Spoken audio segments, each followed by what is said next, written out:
इस संसार में ऐसी कोई भी समस्या नहीं है जिसका समाधान ना हो।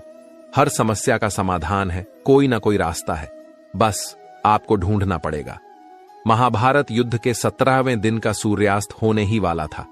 अर्जुन के हाथों बाण लगने से जब कर्ण मौत के निकट था, तब वह बेहद पीड़ा से गुजर रहा था। कर्ण के मन में ढेरों सवाल थे जिनका वह जवाब चाहता था। अपने प्रश्नों का उत्तर पाने के लिए कर्ण ने भगवान श्री कृष्ण को याद किया। कर्ण के निवेदन पर भगवान श्री कृष्ण कर्ण के पास गए। श्री कृष्ण के समीप आते ही कर्ण ने कहा, प्रणाम वासुदेव, अच्छा किया आप आ गए। मेरे मन में कुछ प्रश्न है जिनका उत्तर मैं आपसे चाहता हूं।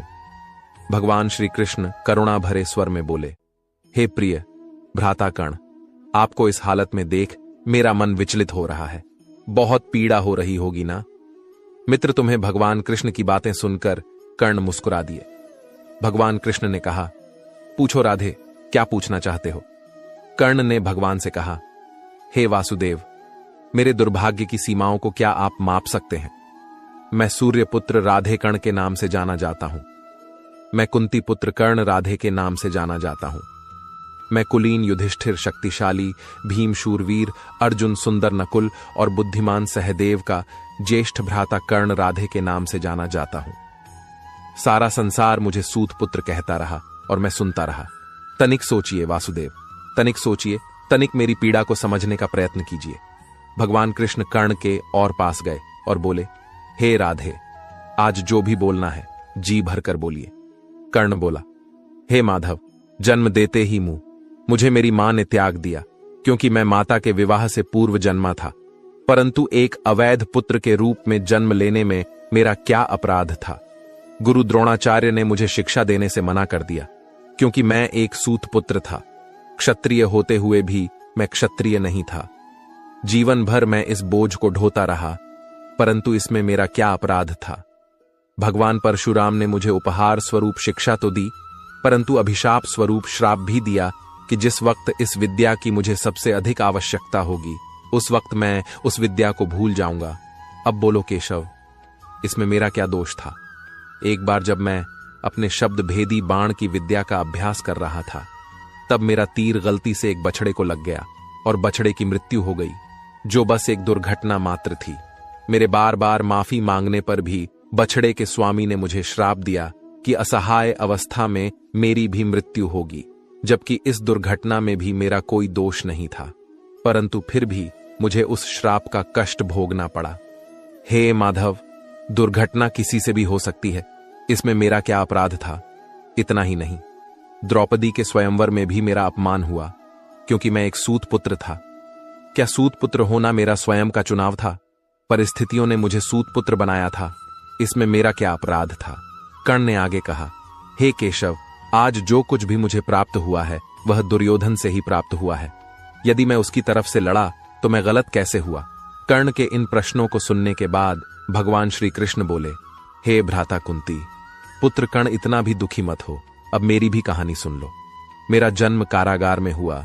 जन्म से पूर्व मामा कंस के रूप में मृत्यु मेरी प्रतीक्षा कर रही थी। जिस रात मेरा जन्म हुआ, उसी रात मेरे माता पिता ने मुझे अपने आप से अलग कर दिया। हे कर्ण, तुम्हारा बचपन खड्गरथ, घोड़े, धनुष और बाणों के बीच उनकी ध्वनि सुनते हुए बीता। परंतु मुझे ग्वाले की गौशाला मिली, गोबर मिला और खड़ा होकर चल भी नहीं पाया कि उसके पहले प्राण घातक हमले झेलने पड़े। कोई सेना नहीं, कोई शिक्षा नहीं, कोई गुरु नहीं। लोगों से सिर्फ ताने ही मिले कि गोकुल में इन प्राण घातक हमलों का मूल कारण मैं हूं। तुम्हारे गुरु परशुराम तुम्हारे शौर्य की तारीफ करते हुए कह रहे थे कि भगवान शिव को छोड़कर तुम्हें कोई परास्त नहीं कर सकता। मुझे उस उम्र तक कोई शिक्षा भी नहीं मिली। तुमने अपनी पसंद की कन्या से विवाह किया, परंतु मैंने जिस कन्या से प्रेम किया वह मुझे नहीं मिली, बल्कि मुझे उस कन्या से विवाह करना पड़ा जो मुझसे प्रेम करती थी, जो मुझे चाहती थी। जरा संध से बचने के लिए मुझे मेरे पूरे समाज को यमुना के किनारे से हटाकर दूर समुद्र के किनारे बसाना पड़ा। इसके लिए मुझे रणभूमि छोड़कर भागना पड़ा। रणभूमि से पलायन करने के कारण मुझे कायर और रणछोड़ कहा गया। जरा विचार करो राधे, अगर दुर्योधन युद्ध जीतता है तो तुम्हें बड़ा श्रेय मिलेगा। अगर धर्मराज युधिष्ठिर जीतता है तो मुझे क्या मिलेगा? मुझे केवल युद्ध और युद्ध से निर्मित समस्याओं के लिए दोष दिया जाएगा। सब यही कहेंगे कि इस देवकी पुत्र ने महाभारत करवाया है। हे राधे, जीवन हर किसी को चुनौतियां देता है। जिंदगी किसी के साथ न्याय नहीं करती। अगर दुर्योधन ने अन्याय का सामना किया है तो युधिष्ठिर ने भी अन्याय को भोगा है। भगवान श्री कृष्ण आगे कहते हैं, हे राधे, इस पूरी पृथ्वी पर कोई ऐसा व्यक्ति नहीं है जिसे ऐसा ना लगा हो कि उसकी समस्या सामने वालों की समस्या से छोटी है। हर किसी को ऐसा ही लगता है कि उसकी समस्या की पोटली सामने वालों की पोटली से बड़ी है, परंतु यह सत्य नहीं होता। हर किसी की समस्या अपने अपने स्थान पर बड़ी ही होती है। लेकिन इसका मतलब यह नहीं है कि तुम गलत मार्ग पर चलकर समस्याओं का समाधान ढूंढने लगो, क्योंकि हमारी प्रकृति किसी को भी अधर्म के मार्ग पर चलने की अनुमति नहीं देती।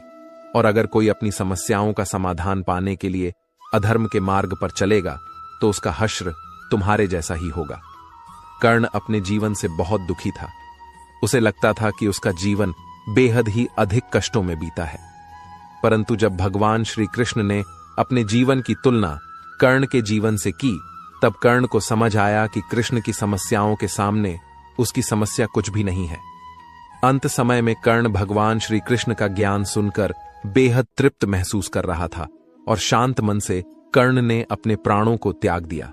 युद्ध के दौरान कौरवों की ओर से पितामह भीष्म लड़ रहे थे और पांडवों का साथ भगवान श्री कृष्ण दे रहे थे।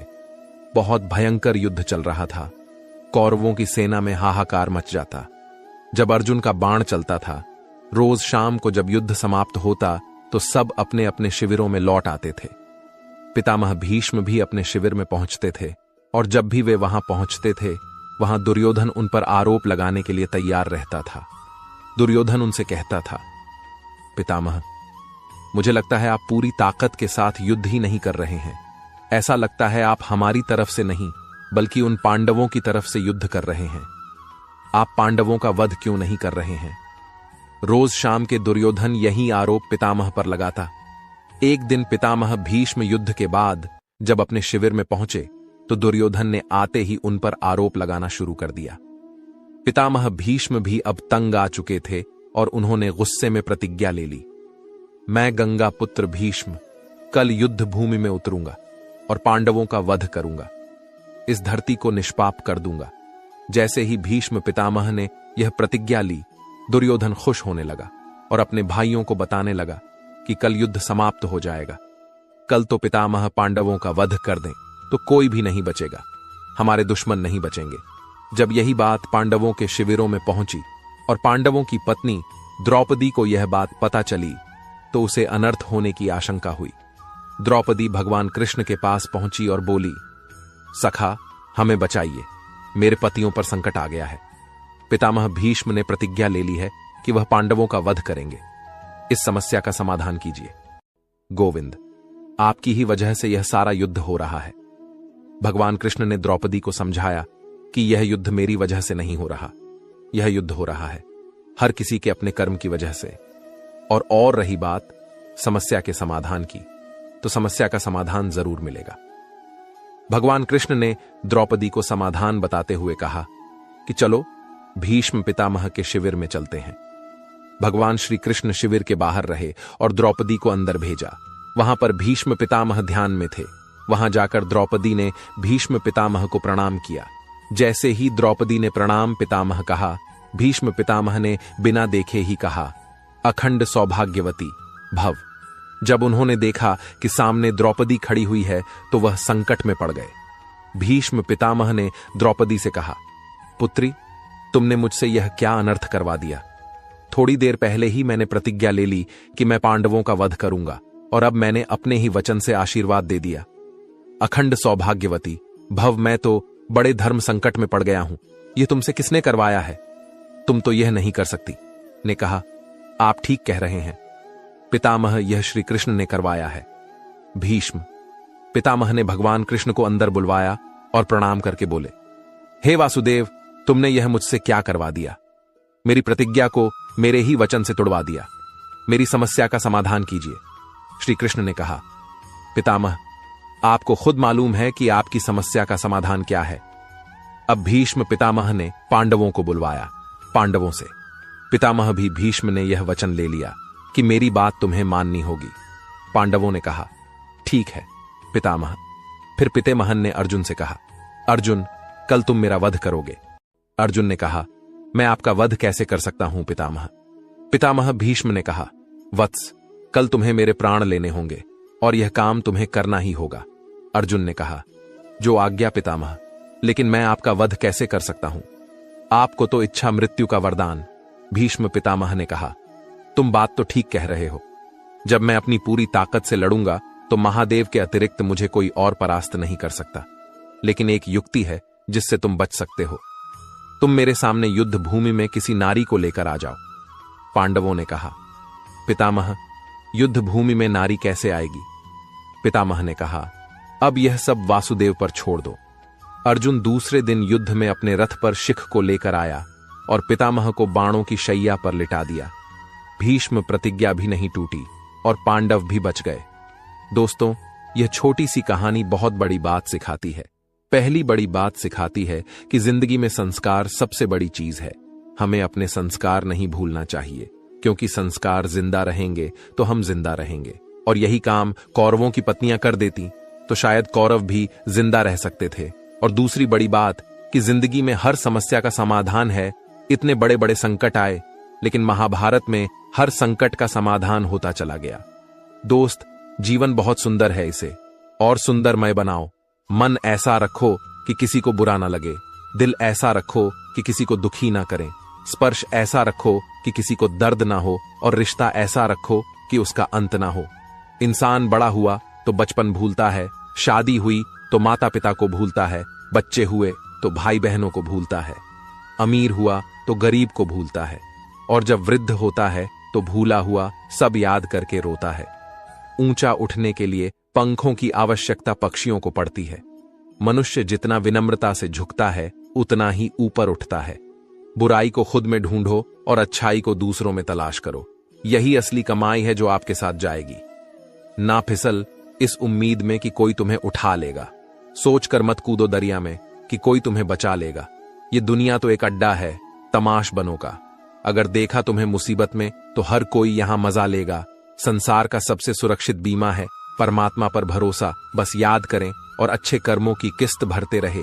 जीवन में गलतियां करना गलत नहीं है, बल्कि गलतियां दोहराना गलत है। जीवन के 5 सबसे बड़े शिक्षक: पहला धोखेबाज इंसान, दूसरा अकेलापन, तीसरा असफलता, चौथा अफसोस और 5वां खाली जेब। अपने अंदर के डर को खत्म कर दो, नहीं तो वह डर कल आपको खत्म कर देगा। कुछ को हराना चाहते हो तो तलवार लेकर चलो। सबको जीतना चाहते हो किरदार लेकर चलो। तेरे पास जो है उसकी कद्र कर। यहां आसमान के पास भी खुद की जमीन नहीं। दुनिया में कोई परफेक्ट नहीं है। मजबूत बने और कभी हार ना माने। लोग चाहते हैं कि आप बेहतर करें, लेकिन वह कभी नहीं चाहते कि आप उनसे बेहतर करें। दुनिया में आए हो तो जीने का हुनर रखना। दुश्मनों का डर नहीं, बस अपनों पर नजर रखना।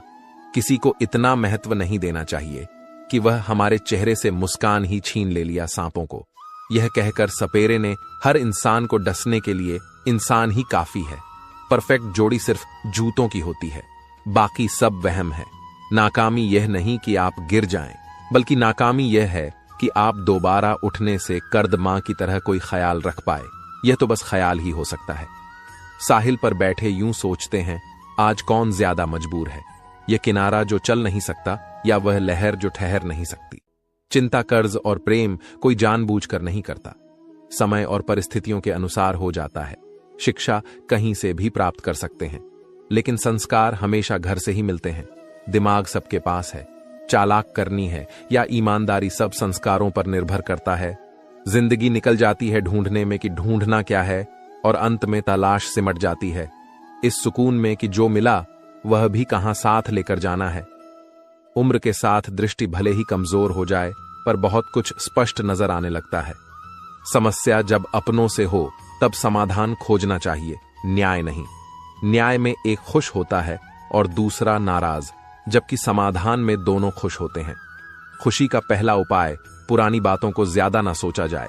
समय और शब्द दोनों का उपयोग लापरवाही से ना करें, क्योंकि यह दोनों ना दोबारा आते हैं ना मौका देते हैं।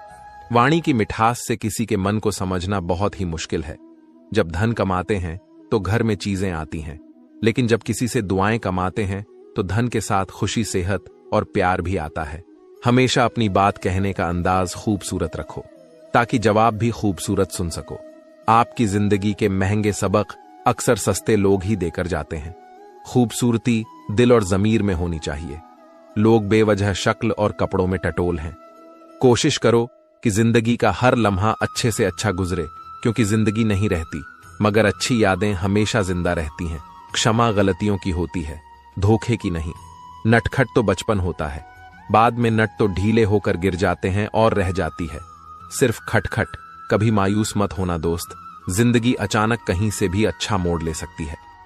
लोग अपने प्रति आपके बदलते हुए रवैये पर ध्यान देंगे, लेकिन अपने उस व्यवहार पर ध्यान नहीं देंगे जिसकी वजह से आप बदले। फिर से प्रयास करने से मत घबराना, क्योंकि इस बार शुरुआत शून्य से नहीं, अनुभव से होगी। बाद में पछतावे से बेहतर है एक बार और जी जान लगाकर कोशिश कर ली जाए।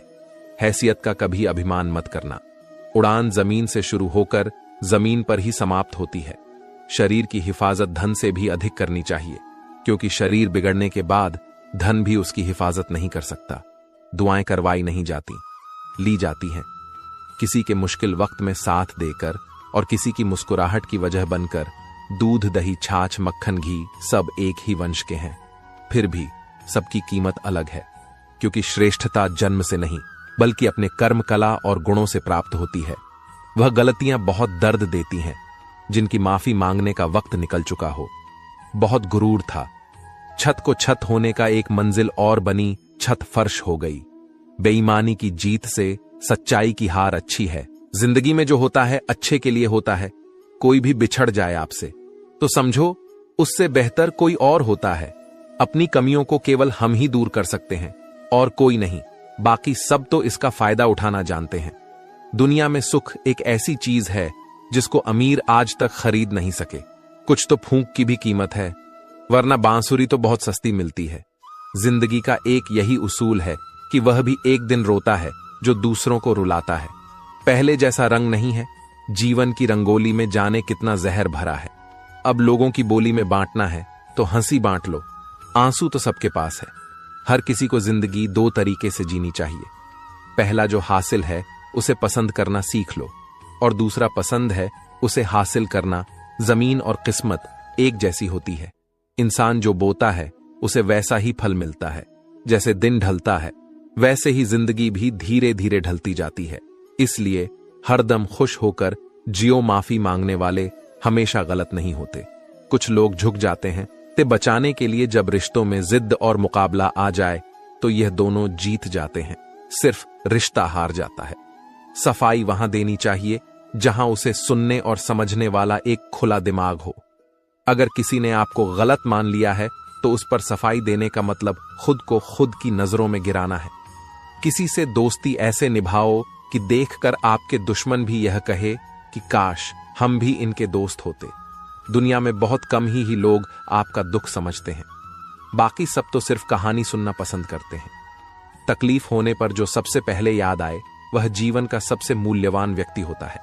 भाग्य बदल जाता है अगर इरादे मजबूत हो, वरना जीवन बीत जाता है। किस्मत को दोष देने में चिंता करने से आने वाली परेशानी दूर हो या ना हो, लेकिन अभी का सुकून जरूर चला जाता है। हमेशा खुश रहा करो, यह सोचकर कि दुनिया में हमसे भी ज्यादा परेशान और दुखी लोग हैं। पल पल हमदर्दी जताने वाले निभाने के वक्त सबसे दूर खड़े नजर आते हैं। बीता हुआ समय सीख और तकलीफ दोनों देता है। यह हम पर है कि हम क्या लेना चाहते हैं। कौन कहता है कि बड़ी गाड़ियों में ही सफर अच्छा होता है। सच्चे रिश्ते और अच्छे मित्र साथ हो तो जिंदगी पैदल भी मजेदार होती है। दर्द तो वही देते हैं जिन्हें आप अपना होने का हक देते हैं, वरना गैर तो हल्का सा धक्का लगने पर भी माफी मांग लिया करते हैं। कुछ कहने से पहले इतना जरूर सोचें, हमारे शब्द किसी की खुशियों को खत्म कर सकते हैं। दुख जीवन में इसलिए आते हैं ताकि हम सुख का महत्व समझ सके। अपनी तुलना दूसरों से ना करें, क्योंकि हर फल का स्वाद अलग अलग होता है। जब थोड़ी फुर्सत मिले दिल की बात कह दीजिए। बहुत खामोश रिश्ते ज्यादा दिनों तक जिंदा नहीं रहते। जिंदगी में जो कुछ भी होता है किसी वजह से होता है। या तो वह आपको कुछ बनाकर जाता है या फिर कुछ सिखाकर जिंदगी एक अध्यापक से ज्यादा कठोर होती है। अध्यापक सबक देकर इम्तिहान लेता है और जिंदगी इम्तिहान लेकर सबक देती है। खुद पर भरोसा करने का हुनर सीख लो। सहारे कितने भी भरोसेमंद हो, एक दिन साथ छोड़ ही जाते हैं। शांति के समान कोई तपस्या नहीं, संतोष से बढ़कर कोई सुख नहीं, तृष्णा से बढ़कर कोई व्याधि नहीं और दया से बढ़कर कोई धर्म नहीं। न मनुष्य अपने जन्म से नहीं बल्कि अपने कर्म से महान बनता है। मुसीबत में अगर मदद मांगना हो तो सोच समझकर मांगना, क्योंकि मुसीबत थोड़ी देर के लिए होती है और एहसान जिंदगी भर का किसी ने सालों साल लगा दिए। सफलता हासिल करने में और लोगों को सिर्फ 2 मिनट लगे यह कहने में कि इसकी किस्मत अच्छी थी। दूर से हमें आगे के सभी रास्ते बंद नजर आते हैं, क्योंकि सफलता के रास्ते हमारे लिए तभी खुलते हैं जब हम उसके बिल्कुल करीब पहुंच जाते हैं। इंसान की अच्छाई पर सब खामोश रहते हैं। चर्चा अगर उसकी बुराई पर हो तो गूंगे भी बोल पड़ते हैं।